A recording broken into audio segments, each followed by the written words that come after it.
is not what you know, it's what you can prove. You know how to cut to the core of me, Baxter. You're so wise. You're like a miniature Buddha, covered in hair. I want to become a guru so girls will like me. Then I will like myself. Now, before we do this, let's go over the ground rules. Rule number 1. No touching of the hair or face. Of course. And that's it! Now let's do this! Are you not entertained? Are you not entertained? Is this not why you are here? We're back. What's up, everybody, and welcome to episode 139 of the Golf Guru Show. I am your host, Jason Sutton, Director of Instruction at the beautiful Colleton River Club in Bluffton, South Carolina, where it is my mission to break down high performers in the teaching and coaching business, as well as all fields of study. Make sure that you download this episode and hit that purple subscribe button so you don't miss any future episodes that will be coming your way. All that I ask in return is that you share this podcast on social and with other coaches and players that might benefit from the information. Just on the first episode of this year is my good friend Jason Baile. Jason is a Golf Magazine Top 100 instructor. He was the recipient of the Carolina Section Teacher of the Year Award in 2018 and recently the South Florida Section Teacher of the Year in 2022. He is also a brand ambassador for Swing Catalyst and is now the Director of Instruction at Jupiter Hills Club in Cuesta, Florida. Jason is one of the best instructors in the country and is building a fantastic coaching model at Jupiter Hills with a team approach as he surrounds himself with guys like TPI specialist Lance Gill, putting specialist Brad Faxon, and Hall of Famer Judy Dickinson. The performance team at Jupiter Hills creates what Jason calls a transformative versus a transactional teaching model in which they are moving away from the traditional lesson experience and into a holistic coaching model. Jason also has worked with the likes of Champions Tour player Darren Clark, PGA Tour player Lucas Glover, Live Golf Tour player Peter Uihlein, and LPGA Tour player Danny Holmquist, as well as several Korn Ferry players like Bo Hoag and David Pastor. In this conversation, we go deep into the process of how they take their players through the coaching model and how they all collaborate as a team at Jupiter Hills Performance, as well as loads of teaching, coaching, and life skills advice for all of you to take back to your students and to improve your life. This was such a cool conversation that I hope you all enjoy as much as I did. Without further delay, I give you Mr. Jason Baile. Enjoy. All right, Jason Baile, welcome to the show, man. Thank you so much for taking the time. I've been looking forward to this for a long time. We don't get enough time together. I always say I'm a bad friend. It's probably my fault, but thanks so much for taking the time. This is going to be so much fun. Absolutely. No, I feel like this is a career achievement award now in my life, being on the Golf Guru podcast, and I'm delighted to be here. Yeah, right. So you keep telling yourself that. I appreciate that. But I've been really looking forward to this because you moved from the low country, which I feel like I've kind of chased you off or something. But now down in Jupiter, Florida, doing a fantastic job, and we'll get into that. But I want to start with your family, right? So I think this is an interesting part of your story is the fact that you come from a family of teachers, or coaches rather. We can say coaches rather than teachers. But your dad was a basketball, football coach for many years. Your mom was a dance teacher. Let's dig deeper into that, right? So my question to you is like, what are some of the lessons that you've learned growing up? And you can start as far back as your childhood, what you've kind of taken from your mom and dad and applied to your job and your career today. It's a great place to start, kind of a cool spot for me. It is kind of the journey from there and about finding golf and things like that. I can tell you this, my dad being a high school football and basketball coach, we had a whole lot of really cool gear. Our attic was full of helmets and shoulder pads and all kinds of stuff. So I would dress my two younger brothers up in full gear. I would grab a clipboard, put a tie on. I would stand on the sidelines in my backyard. I would put my little sister up in the bathroom window in the second story.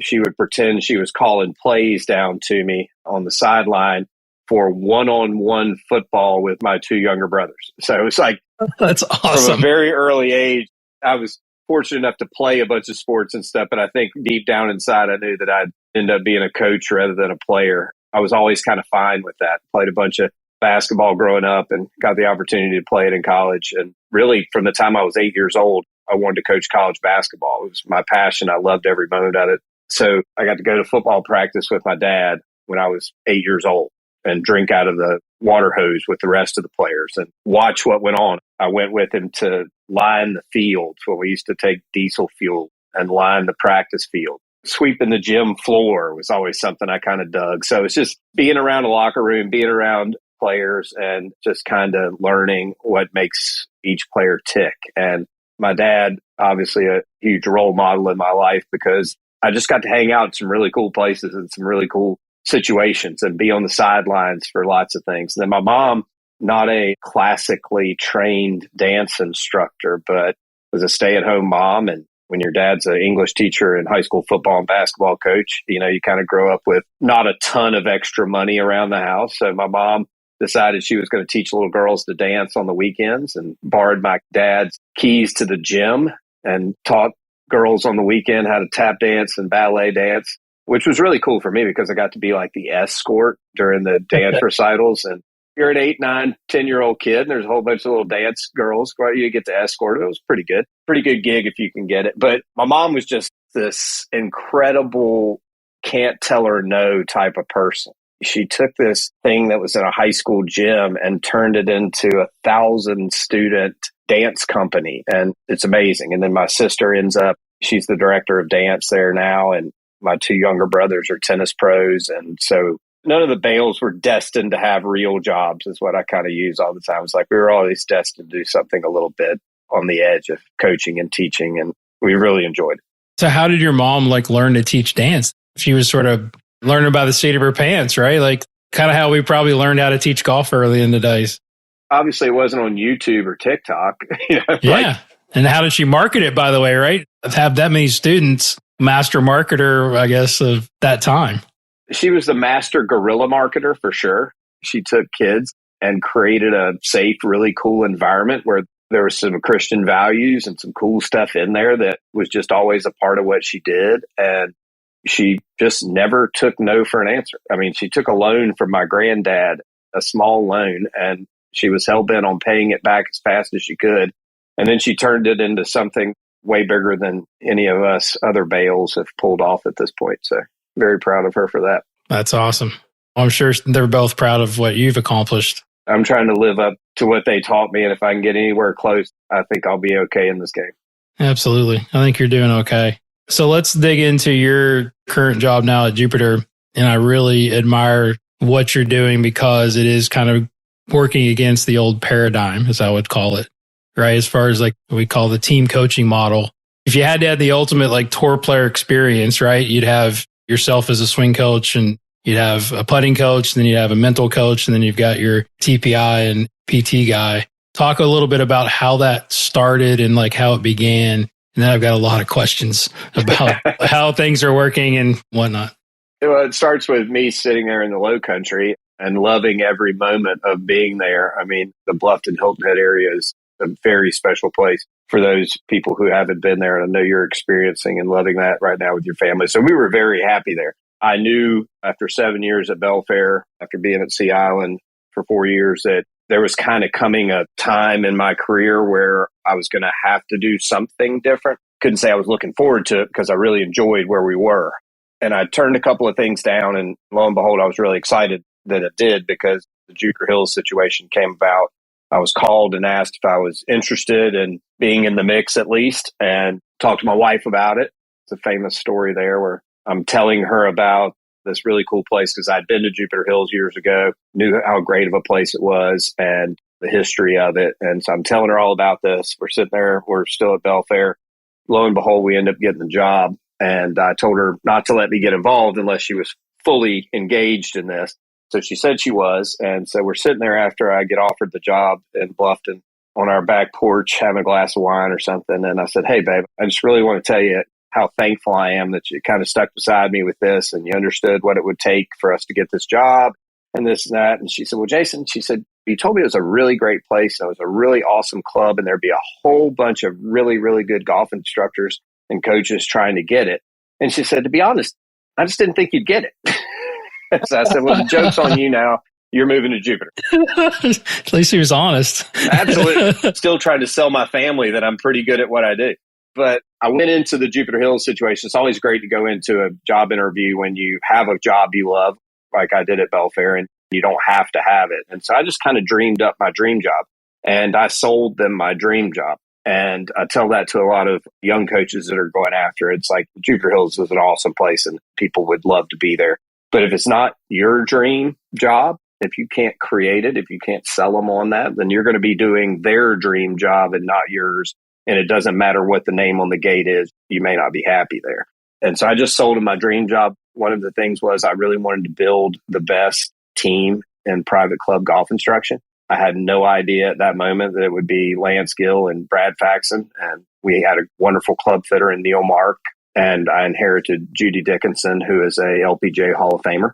I had no idea who the names were. I just knew that that's what I wanted to do. And I knew that for me to continue to grow, I had to put some really great people around me.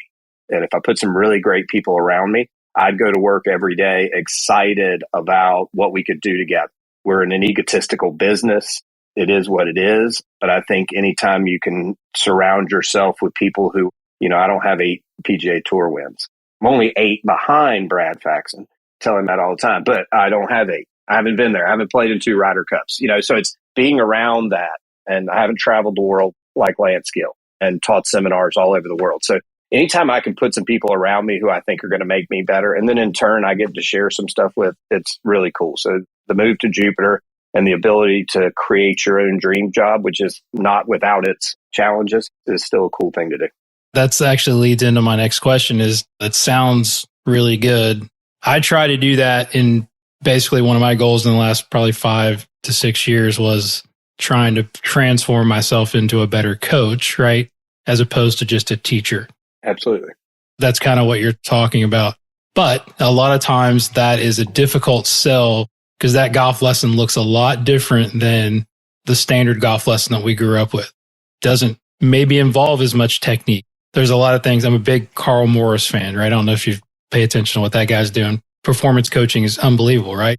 But there's a blend, I think, that probably the best instructors sort of exude in both technical and coaching side. So what have been some of the roadblocks of maybe selling that sort of experience to some of the members? Okay, so the model's the problem. And I think most of us who have grown up in, we affectionately call it around Jupiter Hills, is we've been institutionalized. Our model of the hour golf lesson or the half-hour golf lesson. And I hope that your audience of the next generation behind us starts to understand, you and I and guys like us, we're already trying to change it, but the next group is going to be the group that really pushes it through. We're going to be the ones that identify the problem and probably stand on some stages and actually announce that it's a problem, but our careers will never span it. We'll get the tail end here, which you and I hopefully are close to. The next generation is the one that needs to stand up and to listen to what we're saying and then actually drive it home. So I have this kind of saying that I think golf lessons or coaching sessions should be 20 minutes or 2 hours. There should be no in between. You and I could go to our range tomorrow and in 20 minutes take care of our members' needs pretty quickly.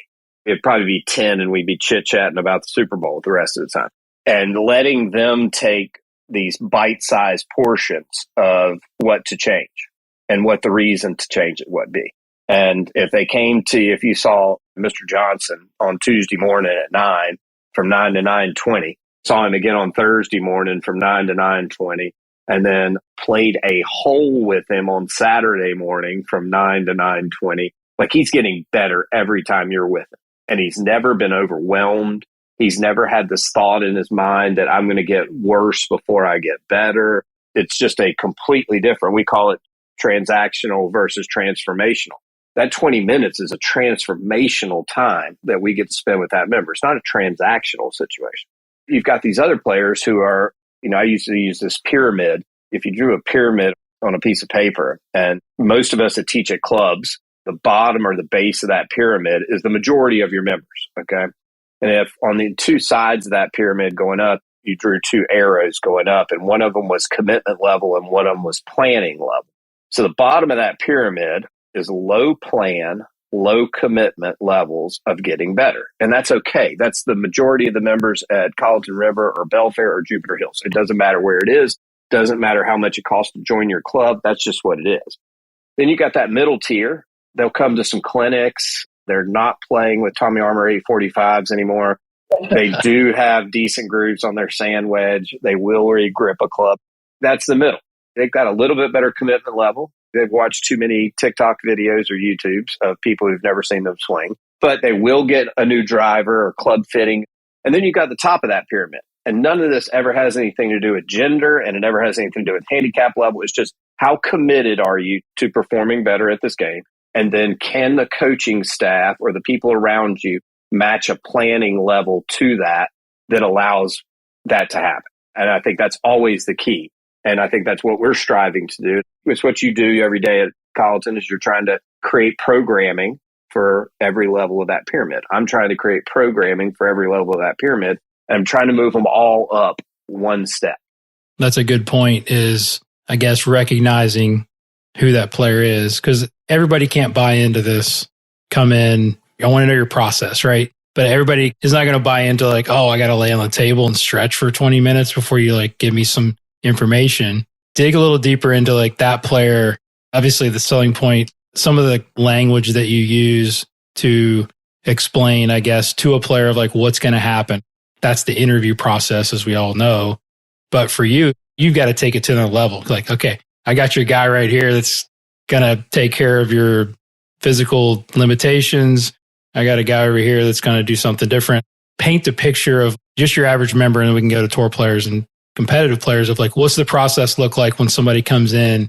What's the first thing you do, and how do you kind of take them through that? So we try to create accountability in the first 10 or 15 minutes. We will ask them what their goal is while they're here. Initial statement out of their mouth sucks.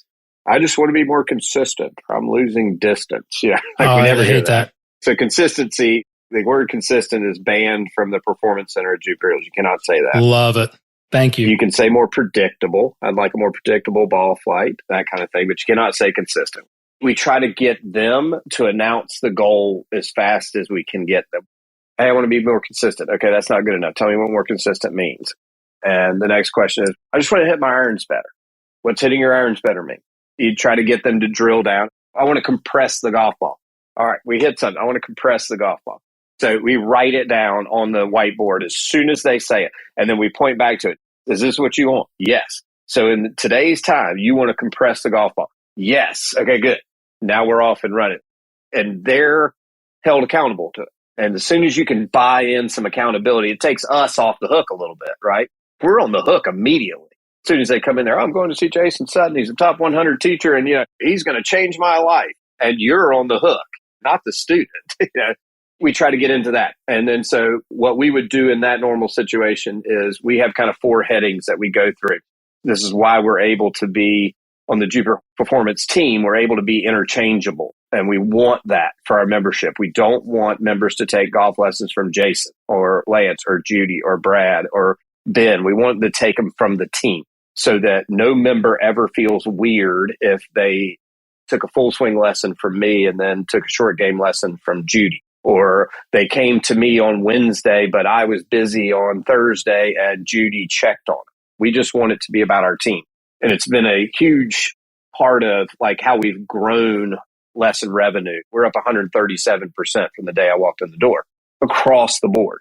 And that was a big part of what we wanted to create. It wasn't about Jason coming in. It was about our whole entire team, what we're trying to build. So second thing we do after we get them to announce the goal is we're going to look at the ordinary things. Are they done extraordinarily well? That's our first heading. So does your grip match your club face? Are your tilts and bends good? Is your posture good? Is your alignment good? All the things that happen before you ever swing that determine a whole bunch of stuff.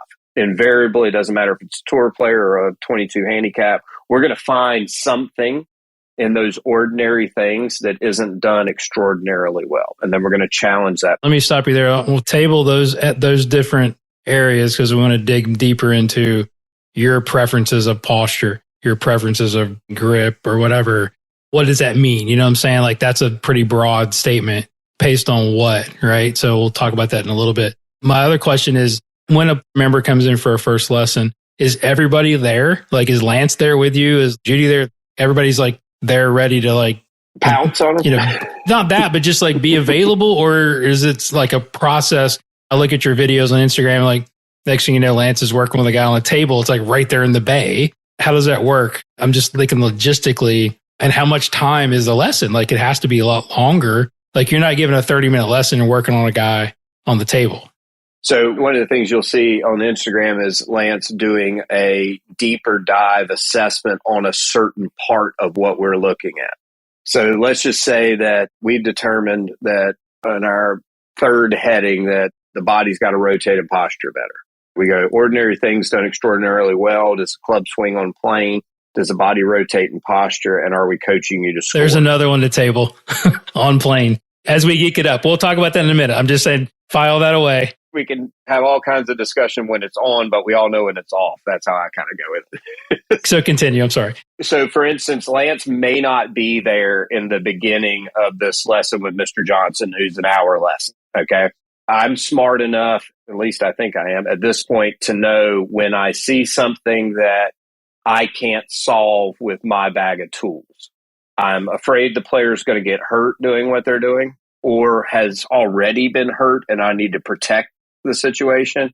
And my toolbox as a golf swing coach doesn't have enough tools in it. I'm calling in my expert, and that's why he's there. I need Lance to keep a player from getting hurt, or I need Lance to help me work around a dysfunction or an injury, a return to golf situation.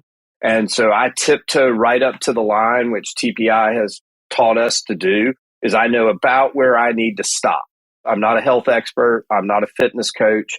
I can talk intelligently to a point about those types of things.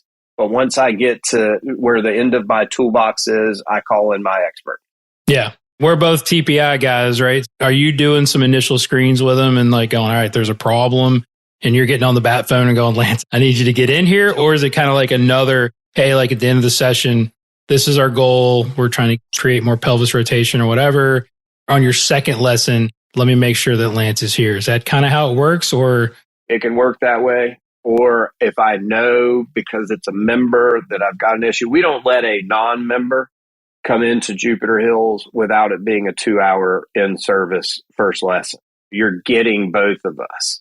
So you can get the screens done. I'm going to get the whole time. deal, because if you get to come through the gates of Jupiter Hills as a non-member, which we have to be very selective with, this has to be somebody we're going to be successful with. It has to be somebody that understands what we're doing. Our membership, they're there all the time anyway, so it can sometimes be a different situation, but it's about knowing the limits of your toolbox as a coach.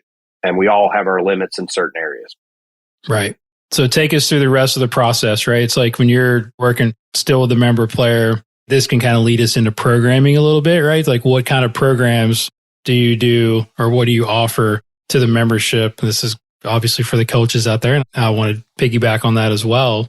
We're not about the one-off quick fix. We want that long-term plan. What does that kind of look like for the player? Does that include bringing Brad in for a couple of putting sessions, or how do you work that?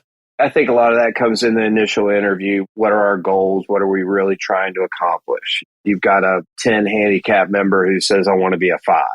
Then where we're always behind as coaches, my daughter had a soccer evaluation tonight. So 10 or 12 coaches got to watch her run, do this, do that. Like, we don't get to do that with our members. Like they show up, okay, and immediately we have to dive in. They don't get to evaluate this kind of stuff. So I think we're at such a disadvantage where the model is completely wrong, how it's done. You know, it'd be great to just walk the range and evaluate who you wanted to bring onto your lesson book, right? I mean, how cool would that be on Saturday morning to walk up and down the range and go, I can help you. I kind of like you. Like, you seem like a cool guy to hang around with. I'm going to bring you onto my lesson. No, they pick us. And it's just a way backwards situation. Yeah. It's Kevin Durant picking who his next coach is going to be. That just doesn't seem right. Except for in our sport where it's 100% right, because we get fired and we don't even know it sometimes. And next thing you know, it's like, wasn't he on my book last week and now he's on so-and-so's book? I thought we won last year, and now this year you won with someone else. But anyway, also kind of the point that Lance and I were having a conversation about a tour player not too long ago. And he was like, have you heard from so-and-so? It's like, no, I hadn't. And he goes, what do you think's going on? I go, the dude's playing good. We're not supposed to hear from him. Like, we're supposed to coach our way out of a job, right? We're supposed to make ourselves obsolete. It's not hard to do with some of the tour players for sure. No, exactly. It happens every day. Bill Belichick is not trying to make himself obsolete. We are, though. It's just a completely different model sometimes. For us, Brad gets brought in when the player says, hey, I'm a 10, I want to be a 5. Why aren't you a 5 now? I don't drive it good enough. I don't make enough putts from 8 feet and in. To be honest, like, my tactical intelligence isn't very good. All right, awesome. We can formulate a plan about how to practice, who we're going to bring into our team to help you achieve your goals. As a member at Jupiter Hills, you have Brad Faxon, Lance Gill, Judy Dickinson, Neil Mark, Ben Freund, Jason Bale. Like, you have an entire team that is here to help you achieve your goal. And we all have our unique little area. And it is not uncommon for Lance to be in a driver lesson, Jason to be in a driver lesson, and our club fitter, Neil Mark, to be in a driver lesson. Not uncommon at all. What are we trying to do? We're trying to shift the path to the right, hit up a couple of degrees, and get this thing to launch at 12. Well, that takes all of us. That takes our whole team. But that member realizes that our whole team is in there to get you to play better. And I think that's a cool thing for Jupiter Hills members. How much do you use data on that? Because, I mean, half the time I don't trust the self-awareness of, like, my players coming to me and, like, they have some hardcore numbers and data. Are you using some of that? Because what you're describing is a serious golfer, right? And we have it at our clubs, right? You have the guys, they think they're committed, but they're not really, like, not going to do the work. And it's fine. Like, we can give those golf lessons. But the ones that we really want to work with are the guys that are super committed from getting from a 10 to a 5. I love a 10 to a 5 kind of guy. Unbelievable. Yeah. Those are my favorite people to work with. But I still treat them like I would if a tour player came to me to go, all right, well, we're not talking about being consistent. It's like, let's dig a little deeper into the specifics of what's making you a 10.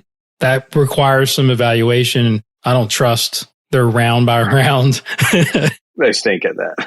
Yeah. So it's like, put a few numbers behind it, like give them a few tasks, like, all right, we'll track a little data, whether it's Arcos or just understanding a little bit about Brody stuff. How much do you guys rely on that? I'm sure a lot, right? We do. We use Swing U is our big stat tracking situation because we love the fact that we can compare 10s to other 10s. Okay. So through the Swing U app and strokes gain stuff that we use through there, it's like, hey, I'm a 10. I want to look at what a 5 does better than me. We can actually dig into all the 5s with Swing U. And so we go through, it's like, hey, this dude really doesn't drive it that much better than you do. But wow, his strokes gained around the green are way better than yours. He's a better putter than you. This is where we really need to be spending our time instead of you and I hitting 7 irons on TrackMan all day long. That's where coaching's got to get better. We have to make, you and I and everybody like us has to make business decisions every day. Do I just stand here for this hour and get paid and hit 7 irons on TrackMan? Or do I run the risk of losing a player, which is probably the player you don't really want to coach anyway, okay? And really sit down with them and talk about, we need to spend some time doing this. We need to spend some time doing that. I need to be with you for a couple hours on the golf course. I really need to know what's going on. I really need to know about what you're eating prior to your round. Like, if you really want to be a 5, can we get a half a shot from 10 different areas? Can we get a half a shot and you're a 5? How about not being on your phone every other hole? 100%. I talk about distractions so much. I'm amazed that anybody can play good golf at an amateur level with all the stuff they're dealing with on the course. I'm a big fan. This kind of leads in the coaching pieces. I'm a big fan of the GLT stuff. The Ian Highfield, learned a ton from that guy. Those guys do a great job. And then this goes back to like selling the player on the fact that me giving you 5 balls and giving you a task, throwing a simulator up and hitting 3 out of 5 on the green and you failing over and over. How do you sell that to a player to going, you are learning something?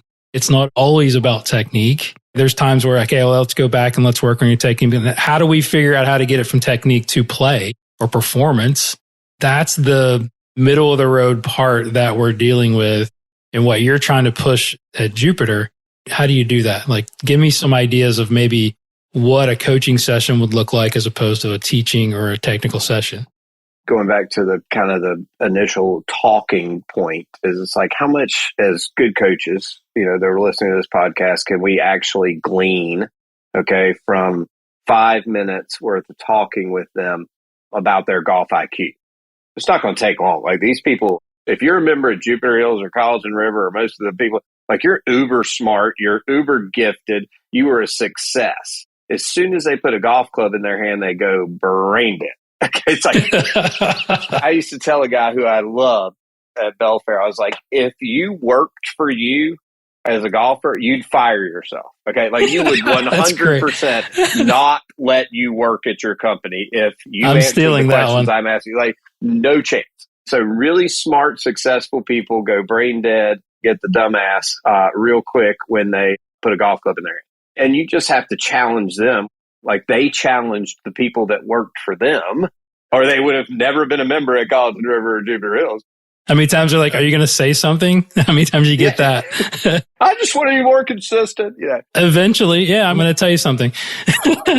Have to be digging deep enough. And then it has to be their idea. Like I have a very powerful student of mine in the golf industry. And as long as I make it his idea, it works out great. I spend the entire time figuring out how I'm going to slide it in to make it his idea. As long as it's their idea, they'll go for it. So I think the biggest thing is like creating a language together, creating this understanding about how micro the goal needs to be in the very beginning. And then how do we grow that into a macro world piece by piece? And then how does that translate to actually shooting a lower score? Most of us are pretty good at, we got to do this, and the club faces that, the club faces that. Are we helping them score better? Are they shooting lower scores? I think we get bogged down in that. I know I do. I have to check myself at least every 24 hours about, because there's going to be an hour in a 7-8 hour day of coaching where I'm going to not be a good Jason Baile. I'm going to be a lackluster coach. I'm going to screw up. I'm going to take a moment off when I shouldn't. Once again, going back to the model, Bill Belichick doesn't coach football for 7-8 hours a day. We do, because the model says we have to. It's a bad model. That's where the genius comes in, though, right? It's like there's a time where you got to dig into technique because you can't go straight to like, okay, let's just throw them on the golf course and self-discover, have them top it the whole time, right? That's not going to be good. So you got to teach them some skills. But then it's like, when do you blend in the coaching stuff at the right time? That's the stuff that's in the cracks, as I always say, right? I have a lady right now who is literally, I've taught her 4 times maybe in the last month or so. She's quickly become my favorite student. Asked her to get her left hip up high in the first lesson. She has yet to miss left hip high at address. She is a rock star left hip high. I have to tell some tour players every time I see them, get your left hip up. She is a rock star with it. And she has grown by leaps and bounds as far as setting the golf club in the backswing and pivoting, releasing her arms, and the club face is rotating and the ball's getting in the air. We haven't even scratched what the hell to do when you go get in a golf cart with 3 other ladies and go play golf. But we've grown by leaps and bounds in hitting 8 irons off the tees from 9 o'clock to 3 o'clock. But to your point, we couldn't have done anything about the golf course if we can't get it in the air. Right. Yeah. I mean, that's where she needs to be. And then you're going to have a lot more fun when you do take her on the course. That's funny. Like I do a 3-month unlimited program, and I do a very limited number of those people because it would, jam up my schedule. But I had my first beginner to sign up for that this year. We have had an absolute ball because I can literally sit there and take my time and go, okay, how would I, if you had unlimited time, properly teach somebody how to play golf? She's already had a hole-in-one. And she just shot her best score. She shot like in the 50s for 9 holes like last week. But I mean, it like frees us up to like, okay, let's really take an examination of what's important. Let's just start with the basics and let's start with little swings and short game and putting and whatever. But it's so much fun to be able to have that. Somebody comes in for 30 minutes and you got to change their world. Not always the easiest thing to do, right? And like you said, we got that reputation on the line. There should be driver's ed for golf. You shouldn't be able to hold a golf club in your hand until you've been through driver's ed. Just like which side of the road do you drive on? What are the turn signals for? That kind of thing. Because so many of the players that are members at our clubs, okay, never went through driver's ed, and somebody handed them a golf club, and their concepts are so messed up. It's unbelievable. And then we're trying to redo all of that in an hour. It's tough. All right, so let's dig into some of your players, man. You're having a lot of success. We always want to know what tour players we're working with, right? It's kind of a shame that that's how we're measured, but it's reality. It could change by the time this podcast is over. I understand that, yeah. We could both get fired twice by the time this thing comes out. Let's start with Lucas Glover, right? Probably your biggest name guy right now. Talk a little bit, like we'll start geeking it up, and after we get through with your players, we'll sort of talk about some things that can help coaches as far as like, what do we like to see in certain things and some drills. But what are you working on with them? Like, take us through, like, how'd you guys meet? Give us the down and dirty. Give us the behind the curtain. So Lucas and I have known each other for quite a long time. He was at Sea Island when I was there, won the U.S. Open. So we've known each other for quite some time, but got a call this summer, just said he needed some help. He's worked with other great coaches, friends of ours, and they've all treated him great. No issues when it comes to that kind of stuff. He came in, we started talking about some little things. Lucas has a relatively strong left hand, so the club face cannot be pointed left when he grips it. And so it was. I asked him first off, I said, what can I do to help you? He said, I want my thump back. And I was like, love that. The sound of contact. Lucas has worked with Dick Harmon when he was a kid. Left knuckles turned way down. That's Lucas. I mean, Lucas makes his money with his irons. He is a tremendous ball striker. He only wants the golf ball to draw, which is really fun. You have to learn a player's amount of curve, what they like to see. How much curve is it? What window does it come out? Lucas likes a lot of curve. Lucas would hit a shot that I might go, wow, that curved a lot. And he goes, yep, that's exactly what I want. And you go, okay, I need to know the window. So it was really easy in the very beginning. Face was too shut in his grip. And so if he did thump it like Lucas Glover can thump it, the ball was going to start too far left for him. So we just kind of literally squared the club face up.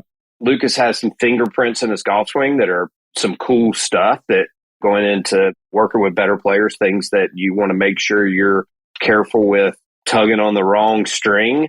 Lucas has a very steep shoulder plane, doesn't turn his torso very much in the backswing, but Lucas isn't about, I need to hit it farther.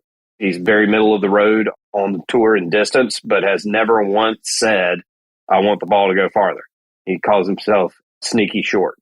That's not his deal. He's not coming to you going, I can't keep up with Justin Thomas. I got to keep up with Justin Thomas. He's never said that. And so a shorter rotation in his torso doesn't bother us unless he says, I feel quick.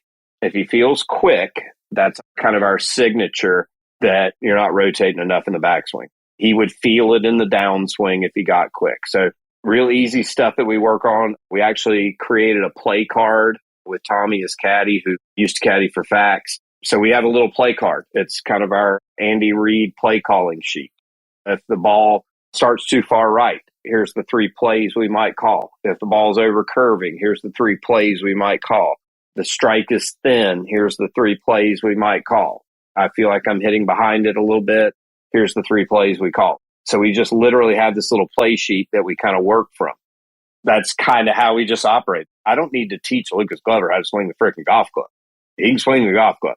You know, and I got the similar thing with the new player that I started working with last year, been on tour for a while, but it's kind of like figuring out what they did well when they were playing their best. Getting back to that point. 100%, which is one of the other players you'll probably mention is exactly what I did with him. It's like I didn't teach him how to swing. I just had to make him again. It's not a big thing. And that's where having Lance there helps me. Was there any physical limitations that you guys were dealing with? To me, it looks like from the outside looking in, you know, I always like to kind of look at players and go, what would I do? And I think you've mentioned it. It's like when he doesn't rotate enough, he doesn't get quite enough hand depth. So when players say, well, I feel quick, and he has a lot of down cock, he's always been known for like a lot of kind of ulnar deviation, not much wrist hinge in the backswing, but then down cocks it a lot. So if you get steep and narrow, then that's a big issue. With a very steep shoulder plane. So not much turn with a very steep shoulder plane. He's got such a long torso, right? So it's kind of like he's built sort of weird. So that would probably create a bit more of that steep shoulder plane. Very big hands. He literally came back, played pretty good in Sony, went to Palm Springs, hit it okay, but wasn't great. Came back to see me He actually showed up a day early for the lesson. I kind of walked out with a member. I mean, it was just kind of like our lives. It's like you're teaching Mrs. Haverkamp and then teaching Lucas Glover. And so I look over there and I go, Lucas is in the bunker hitting bunker shots. And I go, Luke, what are you doing? He goes, I got you at 10. I was like, no, dude, you got me tomorrow at 10. I was like, but you're here. I got lunch at 11. I'll skip. I'm looking at him, and I mean, it's Lucas Glover. He freaking swings the golf club awesome. Once again, like I said, I don't have to teach him how to swing the club. I have to keep him from doing dumb shit. And so I said, Lucas, you're a long way from the golf ball, which is what happens when they go away from you. It's just some weird, simple thing that they do it before they ever swing. And he goes, really? And I said, yeah, scoot into that thing. And I said, Lucas, scoot in, get closer. Lucas, get closer to the ball. A third time he goes, damn, bro, what do you want me to do? Smell it? And I said, get on top of that. He hits the next 4 shots, okay? Because he was telling me he thought he was early extending. The club was kind of wipey and it was out to the right. And literally, he scooted him in. He thought he was smelling it. He hits the next 4 shots that are exactly Lucas Glover draws. And he looks back at me and goes, fuck. You know? Love it. Once again, going back to this, it's like, if Lucas Glover wins 5 times next year or no times next year, I don't have to teach him how to swing a club. Okay. He knows how to swing a golf club. So I should get no credit or hopefully no blame if he doesn't win 4 times. But it's like Lucas Glover knows how to swing the club. I just have to make sure he doesn't do dumb things. He doesn't get too far away from the ball. His club face doesn't get too closed when he grips it. The dude's an elite player with or without me or with or without any of us that would try to help him. It's like, I just have to keep him from doing dumb things. You just need to send him to fax because he's got a little issue there. We're working with Fax is working on that. Fax's department. He's doing a wonderful job. There you go. I'm in charge of draws. That's it. Exactly. All right. So Peter Uihlein, interesting client, now going to the dark side with Liv. What are you guys working on? And have you had any conversations with him about the other side of the world? It's an interesting fact I'm fortunate enough to work with Wally Uihlein every Thursday morning at 8 o'clock. Tell people who that is. Wally Uihlein, former CEO and chairman of the board of Cushnick Company, and Titleist. probably still is the most powerful man in golf. Yes. Okay, there you go. And Peter's father. And so I get paid every Thursday morning at 8 o'clock to teach for about half an hour and then get the most unbelievable golf education for another half hour from Wally Uihlein. It is That's incredible. A whole podcast right there. Oh my God, it is incredible. I'm the luckiest coach on earth to get to hang out with Wally Uihlein and learn the things I do. Any stories before we get to Peter that you could share about that? Anything come to mind? Oh yeah. I'll give you one because it's pretty simple. He's had obviously his battles with the USGA and the golf ball situation. Okay. Mm-hmm. So there's a whole litany of things we could go into there that we shouldn't go into right now. But anyway. Yeah, that's okay. He asked me one day, he says, why does the USGA want to roll the golf ball back? When Wally Uihlein asks you a question, you're petrified 50% of your body. And then the other 50% of your body is really excited. Kind of like the huge 7th grader at the dance asked you to dance or something. So anyway, Wally asked me this, and I said, well, confidently, because at this moment I was very confident. I said, what's golf courses? And he kind of looks at me like he didn't think I'd get it right. And he goes, go on. And I said, well, historical golf courses. And I got the second one right. And he goes, go on. And I said, well, places like Marion and these places that were homes of U.S. Opens and things like that, can't handle the distance and they're landlocked and they can't move tees back and blah, blah, blah. Now I'm like 3 for 3 with Wally Uihlein. That doesn't happen. Okay. And he goes, okay, so tell me more. Well, I had just completely shot everything I had. Like I was out. I was out of ammo. I went 3 for 3. I got no chance of going any further. Okay. And he goes, well, let me tell you, Jason. And then he starts running off stats, which I can't get into stats with Wally. And he goes, okay, so I'm going to make this date up, 2001 or 1998 or something. The rights to the U.S. Open are up for TV purchases for the USGA Championship.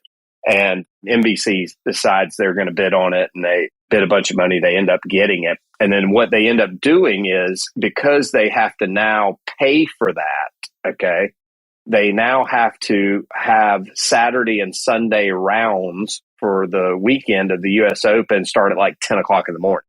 So you've got 2.5 hours worth of coverage at the United States Open with nobody you're going to see that has a chance to win. And so if you're a diehard golf fan, you're going to turn it on, but you're watching, I'm being ugly, but like Ted Schultz at Marion, who has no chance to win, but made the cut. So the reasoning is if you play it at Marion while Ted Schultz is playing golf, okay, he's hitting 3 golf shots while you're showing 35 minutes of the history of everybody winning at Marion. If you play it at Chambers Bay, you've got no history of anybody winning at Chambers Bay. So these new, bigger golf courses, there's no airtime to fill. And I'm sitting there going, now that's some Wally Uline stuff that I would have never gotten anywhere else. That's awesome. Tell me about Peter. Obviously, very talented player, unbelievable junior and college player, right? Former #1 AM in the world. This week will play in his 39th country as a professional golfer. I think Gary Player is 38. How old is he? Peter is 33 now. Oh, really? He's older than I thought he was. Look, Lance and I had to try to figure out a way to make Peter again. You don't win the USAM and become the #1 AM in the world and not know how to play golf. But he had gotten into some bad habits. He's had great coaching his entire life. Nobody's screwed him up or anything like that. There wasn't anything like that. But I think he had gotten some messages twisted along the way and just wasn't Peter. So like I do, and I'm sure you do the same thing with like when any elite player comes to see us, like I go digging. Yeah, 100%. It's my only YouTube time besides for fishing videos. I'll dig as deep as I can and try to find as many golf swings as I can from as far back as I can on what they did and where they were successful. What's their fingerprint? And all we really tried to do was just make Peter again. The golf club had gotten a little out of hand on the takeaway. He's never had a really long backswing for a guy who bombs the absolute hell out of it. He's not real fast with his torso or his pelvis.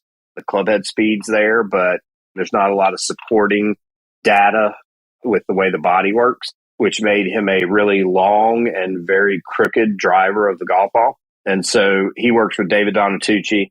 You mentioned Lucas before. Lucas works with Colby Tourier, who's a friend of ours. We go back to the strength coach. I rely on Lance to kind of communicate that information to him. It's like, this is where we're going.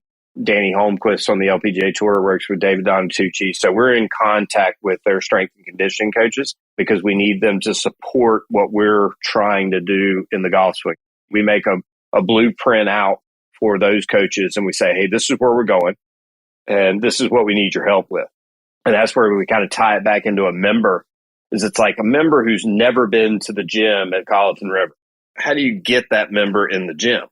If you TPI assess them and, hey, we really need more internal hip rotation into the right hip into the backswing. 90% of my day. Yes, exactly. 90% of all of our days. I'm going to hand you to the fitness professional. Where that crashes and burns is if the fitness professional says, we're going to get on the treadmill and we're going to lift heavy things over our head. You as the coach, me as the coach, didn't hand that person to the fitness professional to get on a treadmill or lift heavy things over their head. We said, we need this particular thing and very specific thing in order to make the player hit a golf ball better. They don't come in the gym already. So if you make them lift heavy things over their head or run on a treadmill, they're not coming back. Fix the hip. That's where the longest distance at any club is the distance from your tee or my tee to the fitness area, which is why I brought Lance to our performance center. I don't want Lance in the fitness building. I want Lance in the performance center. Yeah, so he's assessing, doing the screens. He does a lot of functional work though, right? I mean, it seems like absolutely just like Dave Phillips and those guys would do in a TPI setting, right? Absolutely. We're trying to do that at the performance center. We're trying to do any of that stuff, not in the gym. We're trying to do it there. That's the cool thing is like how many times, this is just curiosity, is how many times like during a lesson have you had a guy come in? Because it's hard to explain to a guy that's like, all right, why do I feel different today? Every day's different. Like some days you feel great. Some days you feel a little stiff. And you got a guy over there that can like make you feel great. How many times does that happen during a lesson where he can like really loosen him up to where he can actually move the way you want him to move? Probably 8 times a day for me, which is That's really awesome. great. There you I get go. to call timeout and sit down for a second. Yeah. Throw him on a foam roller, do some stretches. I just bring in the right hander. It's like, hey, you got to come in and handle it. There's stuff that you and I know about what Greg and Lance and Jason Glass and guys, we know that stuff just sounds way cooler when they say it. Yeah, it's like, I can only give Dr. McCabe stuff enough to where it has to come from Dr. McCabe. Yeah, exactly. Right? Exactly. We need a sports psychologist that actually knows what he's talking about. I'm just like paraphrasing. That's really good. So a few of your other players, you got Bo Hogue, David Pastor on Corn Ferry. I know I hate that I missed you this year, Q School. I know you were down there. Bo won, right? And then he win the whole thing. So talk about those guys a little bit. Bo, great, man. What a cool situation. Bo worked with Jim McLean for a long time, and Jim obviously did a great job with him. Bo had really kind of admitted that he never thought about his body and how he moved. It was always kind of golf club and arms. And so I think once again, I don't teach Bo Hogue how to play golf. All right. It's just that there were some things in the way he was set up and then the way he was moving that I thought would match how great some of the other stuff was and how his arms and club moved. And Bo's not a classic swinger of the golf club, an incredibly efficient swinger of the club. And so we just kind of matched some pivot stuff up with all the stuff that he and Jim had probably always worked on with his golf club. He just had never thought of it that way. Just was kind of and I'm using his words too. It's like, I've just never thought of my body. It's always just been arms and club. And I took that as a compliment from the standpoint of not to me personally, but to Lance, Greg Rose, Jason Glass, guys on the other side of what you and I do that have made me better in understanding that kind of stuff. And so I really it was like, he said it to me. We were like a week or two before Corn Ferry Q School finals. And it was kind of funny. Like the first time I asked him to do something in his pivot, it looked like Mrs. Havikamp was doing it. And I was like, no, this dude has 100% never thought about his body. And I still have it on video. I'm going to save it for him one time. But anyway, we went right before I went up there I was actually going there for David and Bo. But in texting with Bo the days before it, he was like, you don't need to come here for me. If you want to go here for David, you're good. I was like, well, I'm going to come there. And if you need me, I got you.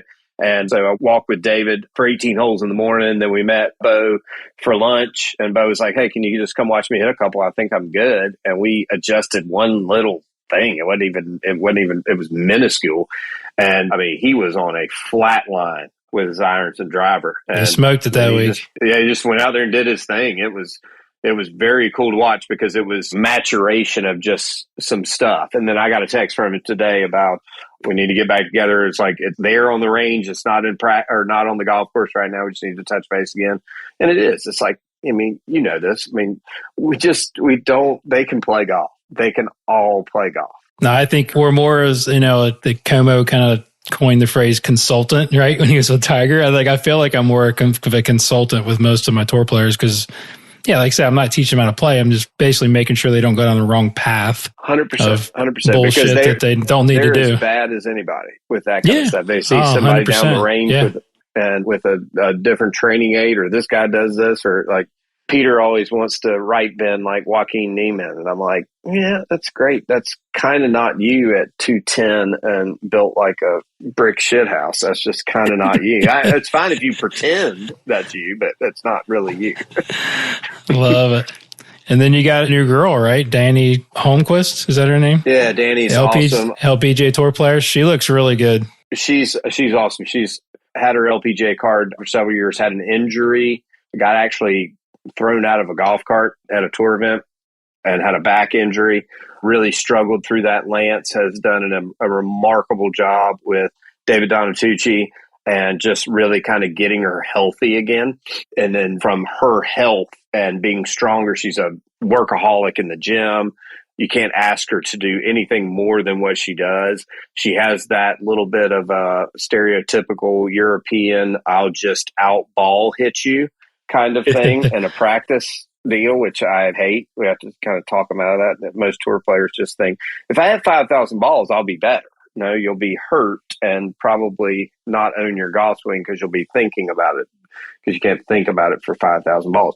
And so we've kind of had to talk her out of that, about like, you don't need to stand out there for 3 hours and hit 5 irons. May not really transfer into better golf.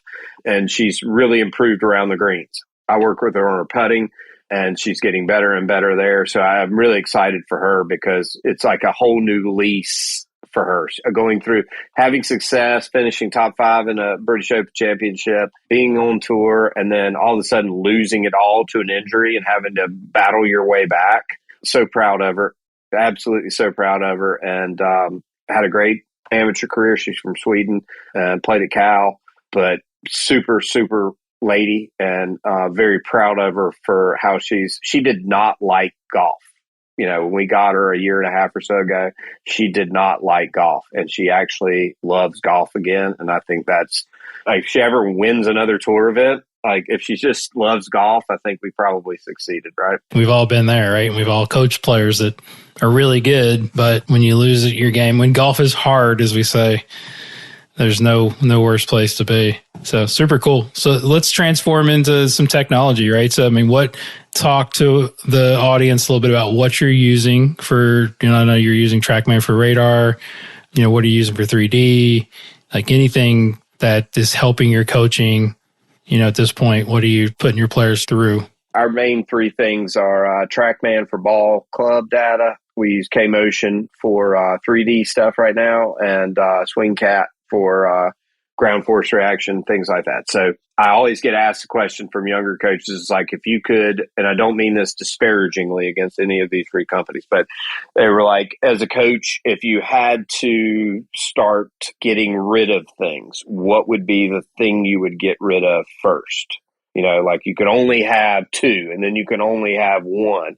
And I always say I would get rid of TrackMan first. It's really? Not a knock on TrackMan. It's just that I think as coaches, okay, that if we're looking at just the golf ball flying, we have a really good idea of what the path and the face and the attack angle, or the main stuff is doing, okay?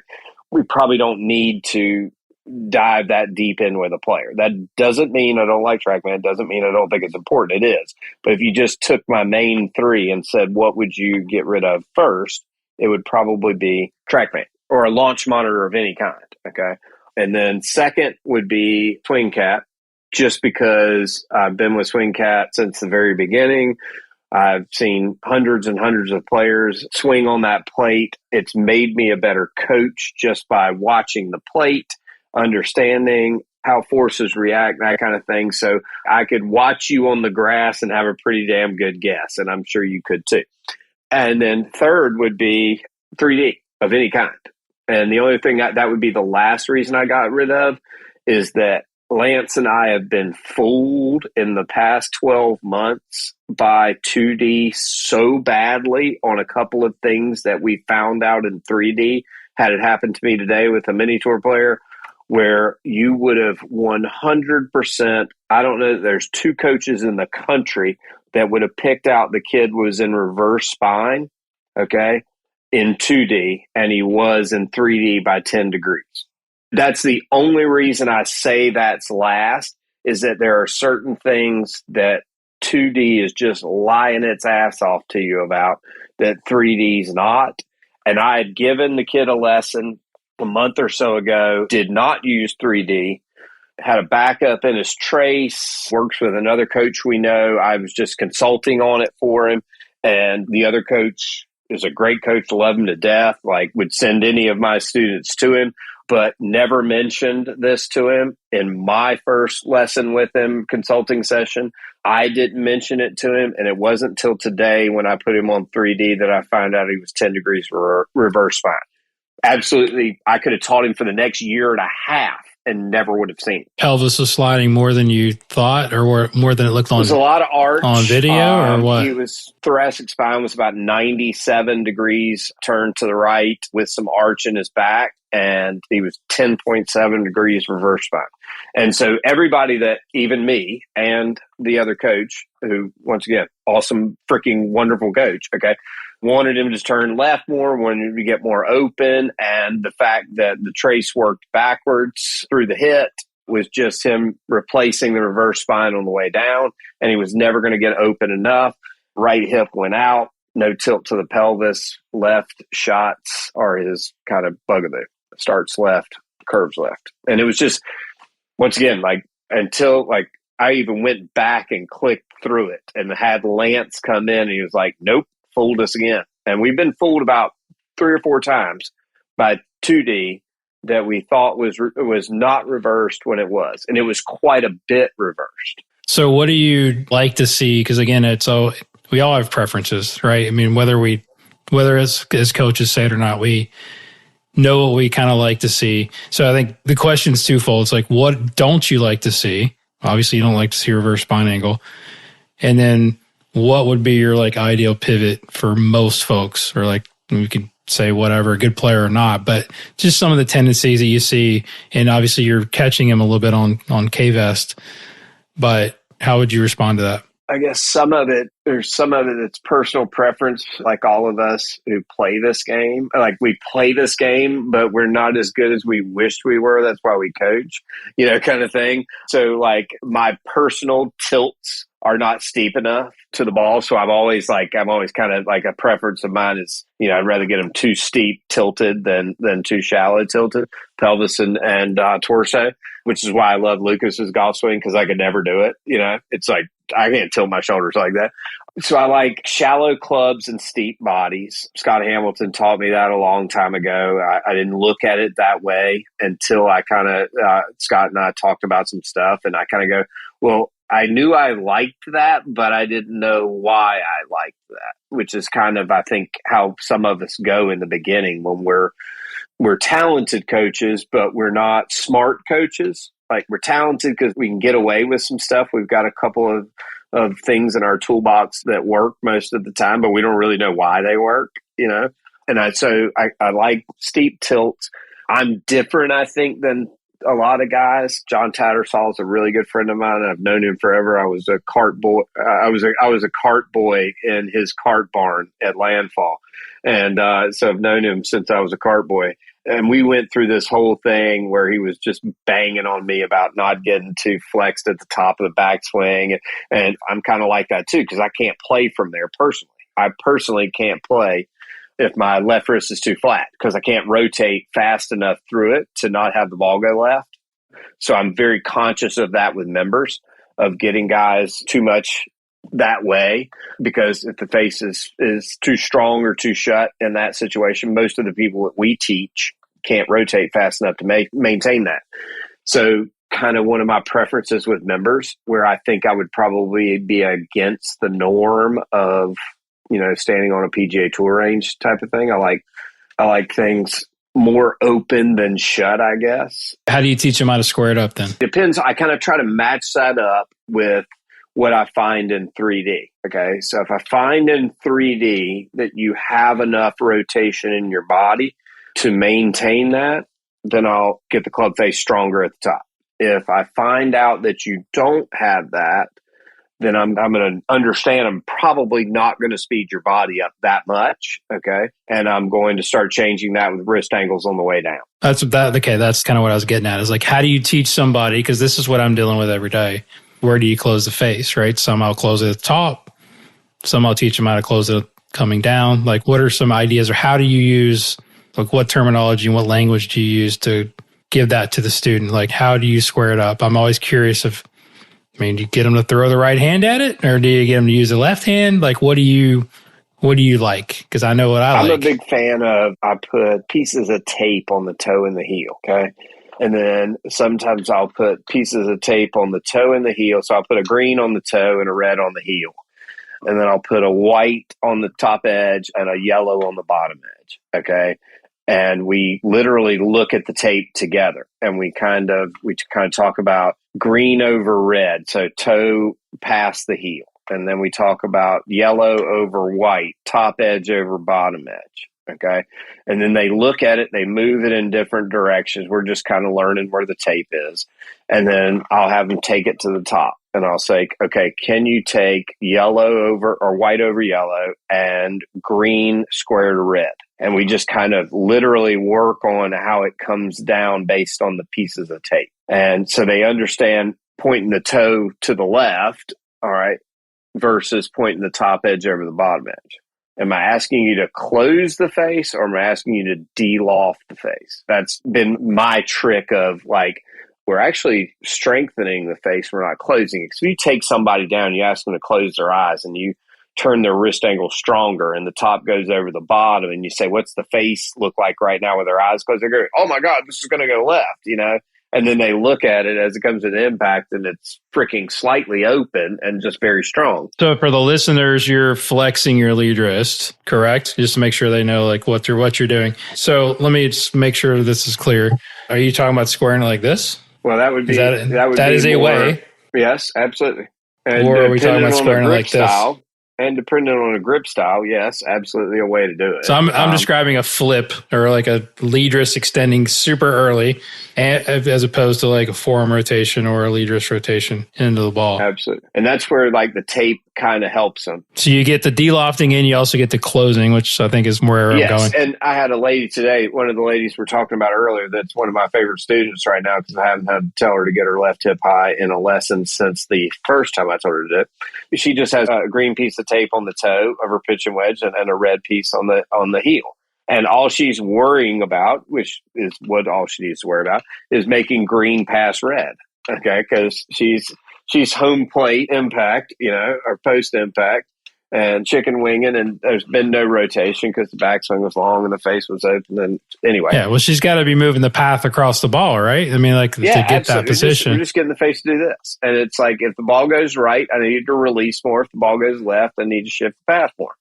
And if I top it a little bit, I need to steepen my turn to the ball. So she has these, we call them east-west misses and north-south misses. If she has a north-south, I topped it or I hit it fat, okay? It's a pivot thing in the backswing. And if it's a east-west miss, it's an arms and club thing. And that's just kind of how we keep it in a world which she can remember. Right. Love that. It's really good. We talked about pivot a little bit there. So what are some drills that you guys do? Like, do you use bands? I mean, I've started using more bands. You see Rosario using a lot of bands. I know you guys, the TP guy, he's got people hanging off the walls. Right. And I love it. Yeah, I know, right? So I guess if you do use bands, this is another question I always have for coaches is, do you use the PNF version or do you like move them in the direction that they need to go, right? So there's a difference between like pushing or pulling somebody the direction that they need to go, because I'm a big mover. Okay, I'm moving people. But then I like to flip it and go, all right, let me move you the opposite way and make you resist to actually for you to do the work. Like, what's your stance on that? What do you guys do? We're probably a 1 to 3 on that. So we would move you one way correctly for every 3 times we try to force you to do it wrong and make you battle. You know, whether it's force pedals and how the foot banks. Really cool, interesting story today, which I was kind of blown away with today. So I had a surprise lesson, found out less than 24 hours maybe before she came. We had Betsy King in today. 89, 90 U.S. Open champion. You know, I remember because that was about the time I fell in love with golf. I was telling her outfit when she won the 1990 U.S. Open. I was like, I remember it. Like, I told Darren Clark exactly what irons he played when he beat Tiger one time, and he couldn't believe that. Because there's some weird stuff I remember about golf and some things I don't remember. But anyway, Betsy King was in today. She's recovering from a right femur, break in her femur, and knee surgery in her right leg, and was hitting about a half a degree down her 7-iron. And so anyway, Lance took her through an evaluation. We found out that her right ankle doesn't bank hardly at all. Okay. So she's got a right ankle that's less than mobile. Okay. We've got a right hip that is not on the high side of mobile. Okay. And we got an injured right knee, which is, you know, you take those 2 mobile joints that are, you know, above and beyond there, and you take that immobile joint, okay, stable joint in between, And that's the thing that's getting the friction, because the ankle doesn't work as good as it should and the hip doesn't work as good as it should. And so we're battling those two things. And so we work with her for a little while. We get the pivot a little bit better, and we start striking 3.5 down on the 7-iron, and everything's cool, but it was really cool because it was Betsy King, okay, who's got 34 LPGA wins and a couple of majors and a Hall of Famer. And at 67 years old, she's still in there trying to get better, trying to figure out a way to get better. It was awesome. Really cool. Yeah, that is super cool. All right. So me and you are definitely in the like-mindedness of giving back to young coaches, right? And you did an outstanding job when you were in the low country of doing what we call Coaches Club, and you've kind of carried that on to Jupiter. Talk a little bit about how that started and I guess the reason for that. And then I always like to give advice to the young coaches of what kind of path would you give a young coach as a mentor, because everything's changed, right? And we get these questions a lot from the young coaches that come shadow us or reach out to us. So any advice to the young coaches, and then how you've kind of grown the Coach Club, I think, which I'm going to hopefully kind of take lead on here in your old stomping grounds. And I hope you do that. That'd be awesome. Me and Krista, we've already done a couple of workshops, but we want to do something a little bit more local as far as, helping because we got such an awesome group here. So talk a little bit about the young coaches and how we can help them. I think we were talking before about kind of like a little off air about this. I've had some wonderful mentors. Jack Lumpkin comes to mind first because we lost him this year, and then I was asked to give a video at the National Teaching and Coaching Summit for Mike and Sandy LeBove and Lindy, who I was close to at Sea Island. And Jack was huge to me. When I was texting with my 12th grade English teacher the other night, and she sent me a nice message about something that happened in Golf Magazine or something. And I said, do you remember me being in your 12th grade Spanish class, which I knew nothing about Spanish, still can't speak any of it. And I said, I would be in the back looking at Golf Digest or Golf Magazine. And now, I actually get to be in the magazine. It's kind of cool to me. And so maybe it didn't work out all that bad that I don't know how to speak Spanish, but Jack was on the cover and one of the editions that I remember. And I remember looking at Jack's shirt, and he had a polo shirt on. It said Sea Island on the sleeve. And Davis Love was my favorite player growing up. And I always wanted to know, how does Davis Love get golf lessons? And after his father passed away, it was Jack. And so sitting there in 12th grade Spanish class, and then one day standing on the range next to Jack and next to Todd Anderson and next to Gail Peterson, and over there on the putting green was Mike Shannon and Dr. Moe and Randy Myers and these people that I was taking batting practice with the Yankees every day I went to work. And it was the coolest thing in the world. And so I always had 3 questions for Jack. So whenever we went to dinner, I would take him to lunch. And there's a really funny story about the first time I took Jack to lunch because I didn't have any money. So I would always have 3 questions for Jack, because Jack was going to tell you a bunch of really cool stories about Jim Flick and Bob Tosky and Peter Costas and Golf Digest schools and that kind of stuff. And you were going to love every moment of it. But you really wanted to I always wanted to get something out of Jack that I really needed to get out of him. And so I always had 3 questions. So the first time I ever got to chat with Cam McCormick, I'd been an admirer of his from afar. And then we got to be good enough pals that I could text him and meet him for a beer. And so I met him for a beer. And it was before I had an accolade of any kind. I was probably maybe top teacher in my house. That was about it.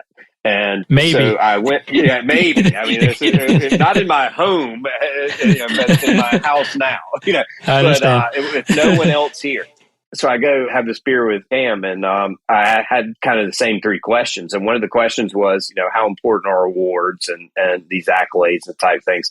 And knowing Cam the little bit I did at that point, I was kind of hoping he was going to tell me, no, they suck and don't worry about them. They're not important at all, because that's kind of what I wanted him to say. And he was like, no, Jason, they're very important if you want to get to where you want to be as a coach. And you're going to hate every minute of it, okay? But you're going to have to figure out a way to do it on your terms. And as most you know this very well, and I'm sure several people in your audience know this. It's like filling out an award application or a teacher of the year is like the worst thing ever. I would rather... Right. Bragging on yourself is hard. It's very hard. And so you have to learn a lot about how you do that. And the way that I figured I could do it best is if I started giving back.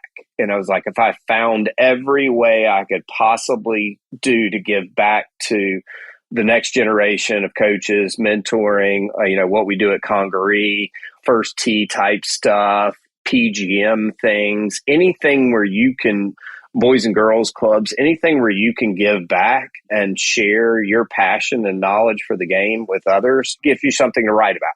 And so that's how it started. And it became the coolest thing. I'll never forget Matt Bova and AJ Gerlach and these guys. It was so cool because I was just a little older than they were, and they kind of looked up to me a little bit, and I just knew I was just a couple of pages ahead of in the book at that point, But it was fun because it made me better as a coach, as a presenter, as a mentor, and I think it made them better, and it was fun. And then it grew from there, and we've been able to do it, and now we actually kind of hope it grows into a little bit of a national type of thing. I get questions all the time when we do it from people all around the country. Can I come? And I decided this year, I was like, this summer, I'm going to do one, and anybody in the country that wants to come to Jupiter, Florida can do it. And then I would love to take that and have Jason Sutton and Tony Ruggiero and Krista Dunton and, like all our friends and family, and have you come to Jupiter and be a part of it, because I think it's a great way to give back. Yeah, I think if you don't mind me sharing that story we talked about earlier, I don't think I've ever told this about, we were talking about, how do you get on the list, right? And again, it's like, it's not about the awards, but it kind of is, right? I mean, it's like, it definitely helps. And I was the same way. I had a conversation with one of my mentors 20 years ago, Charlie King, great teacher, and I'd just gotten the job at Carmel, and I was just starting to get recognized in the area for being a good coach and starting to get, nominated for section teacher of the year and whatnot. And as a young coach, I'm complaining that I'm not winning, right? So I look back and like, you're such a freaking whiner. But he's like, how's it going? And I'm like, telling him, how's it going? And he's like, well, what are you doing? Like, what are you known for? I'm like, well, I'm giving millions of golf lessons. He goes, they don't care about that. I mean, that means nothing. Everybody's doing that. Like, what are you known for? Are you the seminar guy? Are you like, what are you doing to give back? Like you're talking about. So that's when the Guru workshop was developed. It was just me. The first workshop I did was just myself, putting myself out there. Was for those of you that know me and have gone deep into my podcast history, that was a very difficult thing for me. I hated getting in front of a group and speaking. And it grew from there. I had Cameron McCormick. I've had so many, I had 7 in a row where just some of the top coaches, Mark Blackburn, Sinclair, all these guys, James Ridyard, all my friends that came and helped me out. And Mark Blackburn came and brought his whole staff one year. It was like, meant the world to me, right? And we were having a conversation afterwards. He's like, what can I do for you? I'm like, how do I get on this list? And he's like, well, why do you think I'm here, right? I'm sort of evaluating. But I mean, it wasn't that I was doing it to get something back. I was doing it to help other people, but that's the way it works, right? Zig Ziglar says you help enough other people get to what they want, then you'll get everything you want and more. But it's just what we become in the journey, right? So, and what you've become in the journey is really what we're all about. It's not about the end point. Now it's like, what's next, right? It's like, what do we do next? So let's dig into a little bit of personal development stuff as we're kind of in that. It's like, what does your daily routine look like? I mean, I know you're big into fitness and you're big into nutrition. Like, talk a little bit about how important that is in your life, and what does a daily routine look like for you? What's your morning routine? I am big into trying to take care of myself, mainly so I can do my job every day. I mean, I'm 51 now, and I've stood and talked on ranges for, a lot of my career. And so just trying to be able to make sure that I can actually do my job and be engaged, I think, for 7 or 8 hours a day is a huge part. I wished our job wasn't like that, but the model requires that it is sometimes. So I literally, my workout routine is so I can stand in good posture and maintain neutral pelvis while I coach golf and keep my scaps pulled down and back every day. And so such a TPI guy. Yeah, it's like it literally is. Like I think about it all the time. Lance is going to get mad at me if I'm not in neutral pelvis right now. So he has the ability to call me out on that. And then I actually, in vanity's sake, I want to make sure Scott Mahoney wants to send me clothes every now and then. If I get big and fat, he won't want to send me clothes from Peter Millar. Shout out to Peter Millar, right? Yeah, you're the Peter Millar model at the show now.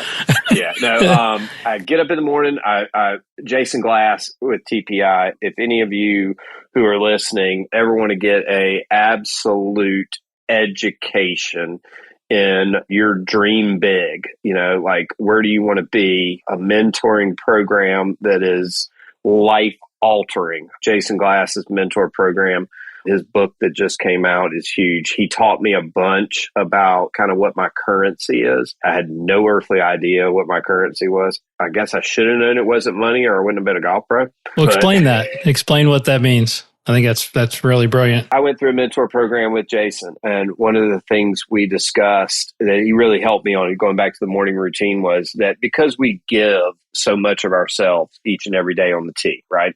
We have to be engaged. We can't take a moment off. We've got to be focused. And so I wasn't giving enough time to myself to energize and be ready for that day.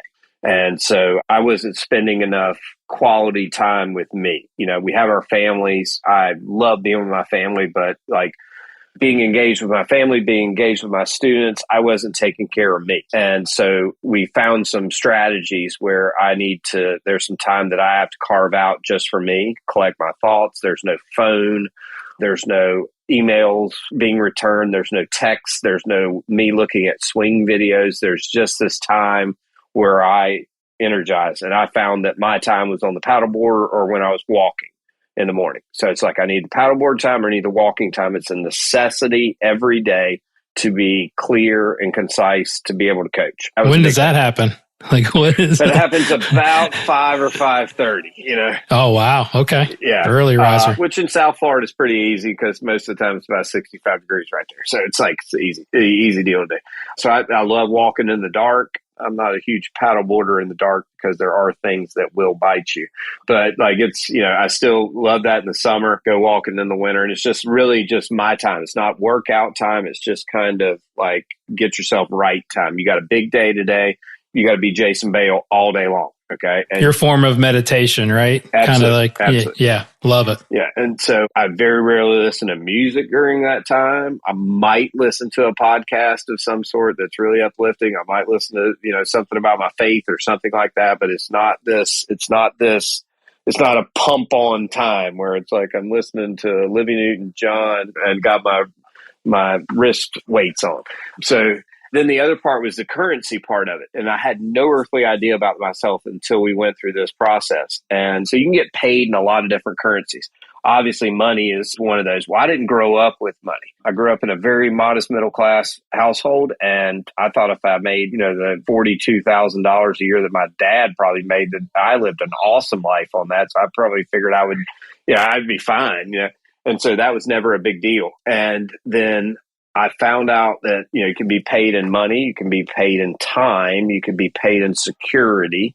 All right. And so there's all these different currencies. And I found out mine's time. I kind of found out like that I knew I didn't do things for money. I mean, I like money. Don't get me wrong, but I just knew that didn't motivate me. And then I think given a little bit about how our lifestyles go as coaches, and the model that we're within, it's like, you show up at 8 or 9 o'clock in the morning and you teach from 8 to 9 and 9 to 10 and 10 to 11, 11 to 12, you might take a lunch and then you're back at, 12 to 1, 1 to 2, and then you might get to go to your kid's little league baseball game or something at the end of the day if you're lucky, but you're still on that time schedule. And so I found out like my currency is really time. Like if you just give me the time.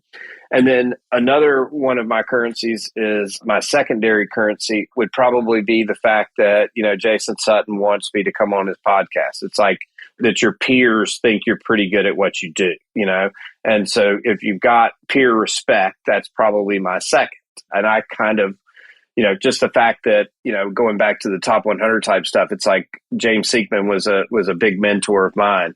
And I had James come to Belfair. And the year before James won National PGA Teacher of the Year, he had come to Belfair, and we were finishing up one day, and we were sitting in my office, and he asked me if I'd write a letter of recommendation for him. And I'm sitting there going, James, you're supposed to be the one writing letters of recommendation for me.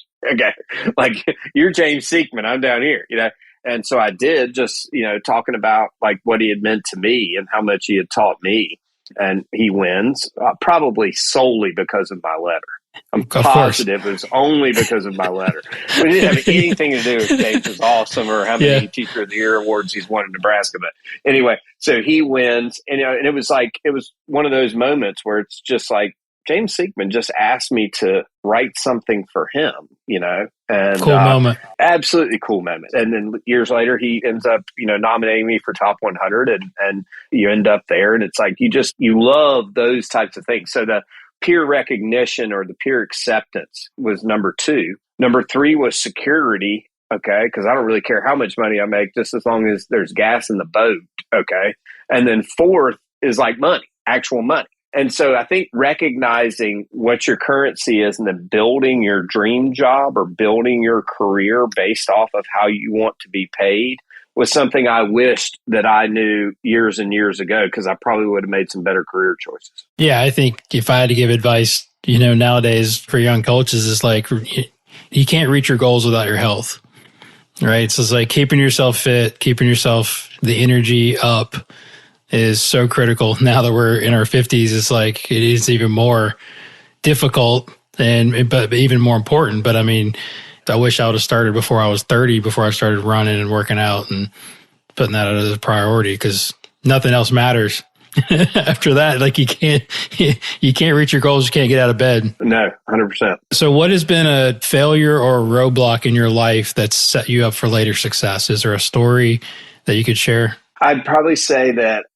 not understanding early on as a coach, but let's just go golfy stuff with it. I think I've always been a decent coach because I grew up in that, what to say in certain moments types of things.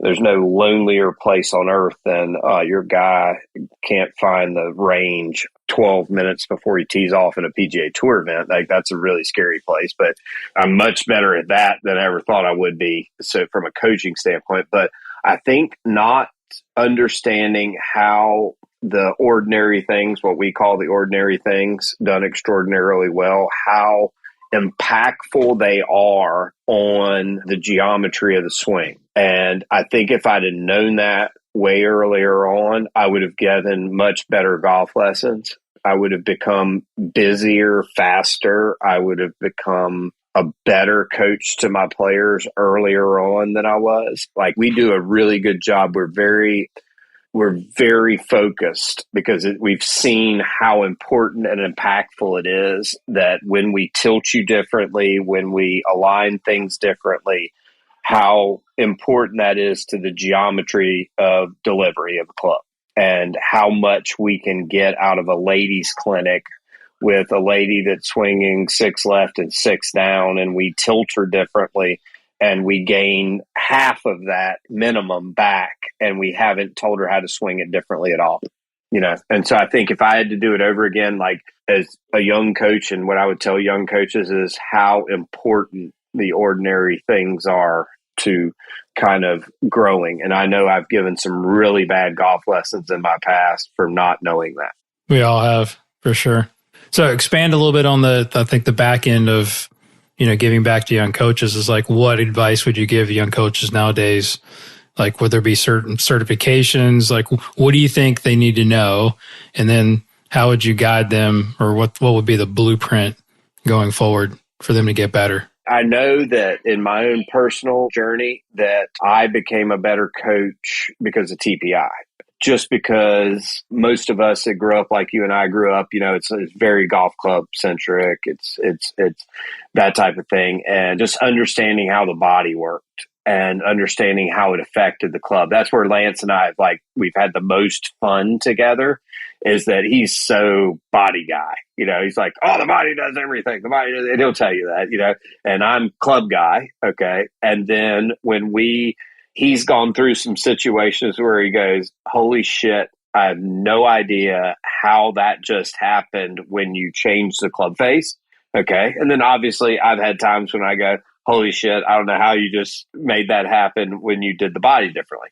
And it's such a thing. And our relationship, because I think it's very cool when somebody comes and shadows us and they just watch how one of us just disappears into a moment. It's like we can call each other's plays. We call it that. We've talked about that from the beginning. It goes back to my dad type stuff. It's like, we have to call plays. Okay. We have to call really good plays.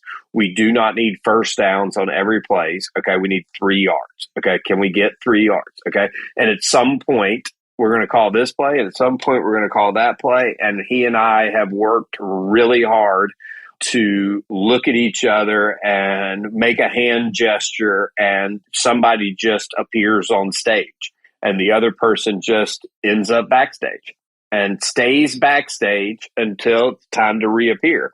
And that's been the most fun, because from a teaching and team perspective, from the people that have come and watched us, I think they would see that. They would go, holy shit, that's really weird and cool. But we've worked hard at that. We've scripted that.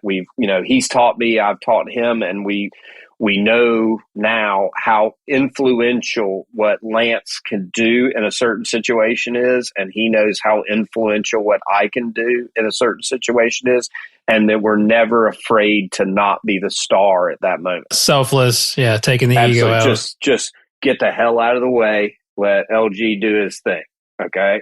LG, get the hell out of the way, let JB do his thing. Right. So how long have you guys worked together? And then how often do you guys sort of recap performance and lessons like you're talking about? I mean, I know you probably do it casually, but I mean, is there any formal meetings of once a week or something where you get together and go, let's talk about a player or what happened here, and just pick each other's brains? We do. We get our whole staff together for stuff like that. We pull up, videos of stuff during the week. We try to do it's hard in South Florida because you're busy, you're packed full for a season, obviously. And then in the summertime, you've had your guts punched in all for 8 months and you're ready to but we try to really share with each other successes and then also failures. Man, we really screwed up the play call here.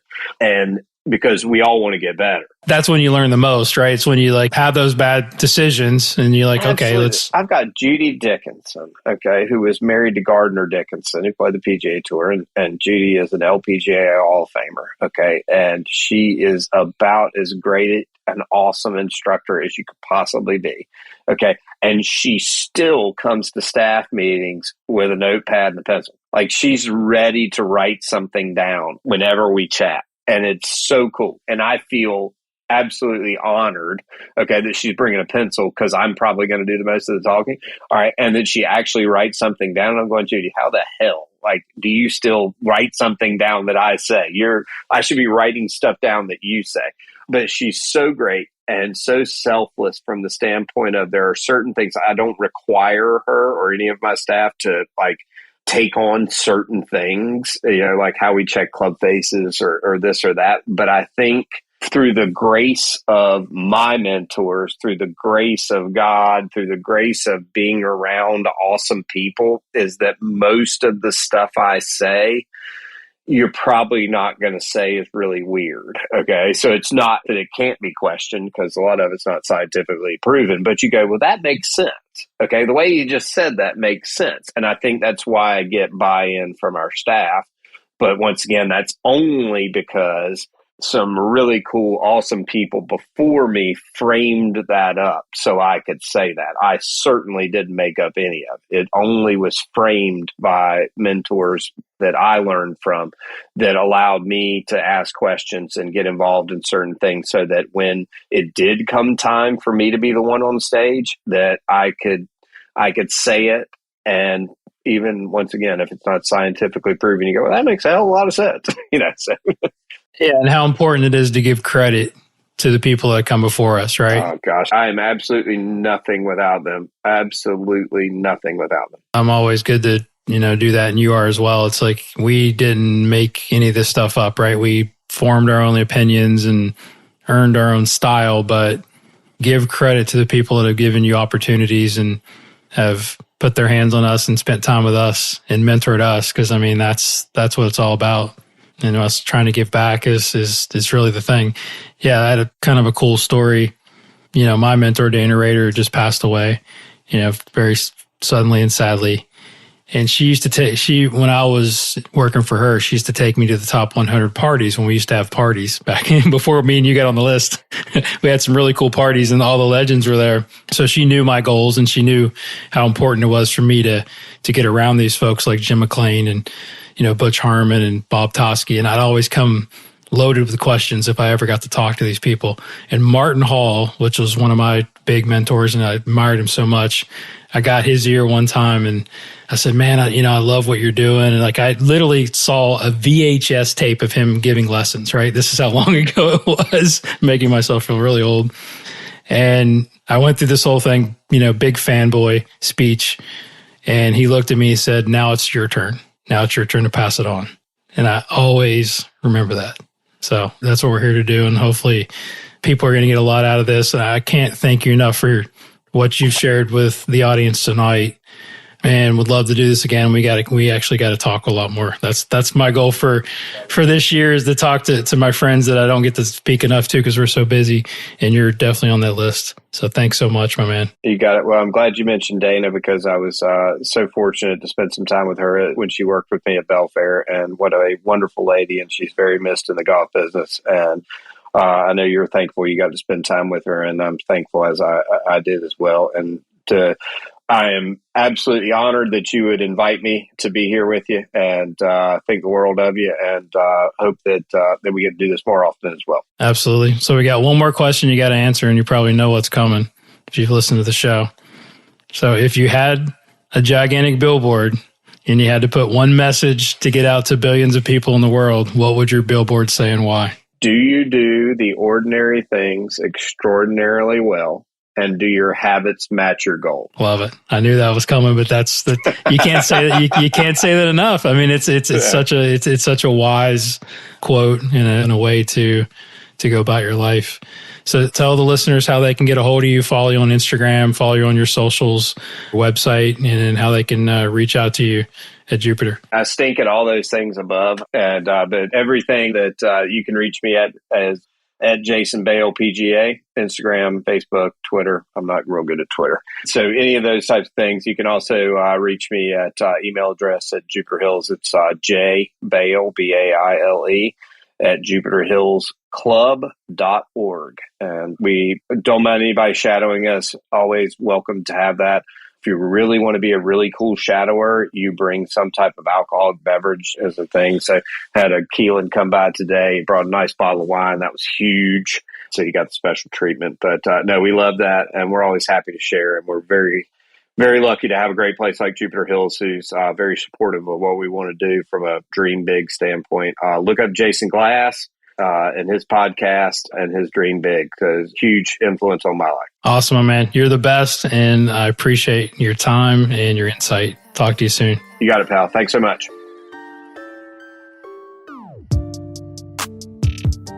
What's up, everyone? Guru back here again with a couple of things before you go. First, big thank you to Jason Baile for coming on the show and sharing his story and insights on golf instruction and coaching. That was just an awesome conversation, and I can't thank him enough.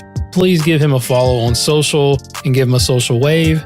And you can follow him on the gram at Jason Baile PGA, Twitter as well, but I think he does a good job on Instagram. He's a little bit humble. You can also follow me and reach out to me on Twitter or Instagram at Golf Guru TV. That is at Golf Guru TV on my socials, and also TikTok at Golf Guru TV. Also, check out my website at www.golfgurutv.net, where you can find videos, articles, and more information on my teaching and coaching. And if you have a question or comment, you can DM me, which is what most people do, or you can email the show at golfgurushow@gmail.com. Just hit me up on the DM. That's the easiest way, and I try to respond to you as quickly as possible. Music for this episode was brought to you by Kevin MacLeod and Zach Mullet. And also big shout out to my producer, Joel North, for his incredible production on this episode and future episodes on The Golf Guru Show. And as I leave you with always, my mentor from afar, Mr. Jim Rohn, RIP, study, practice, teach, and then pass it on. Thanks so much for listening. I'll talk to you next time.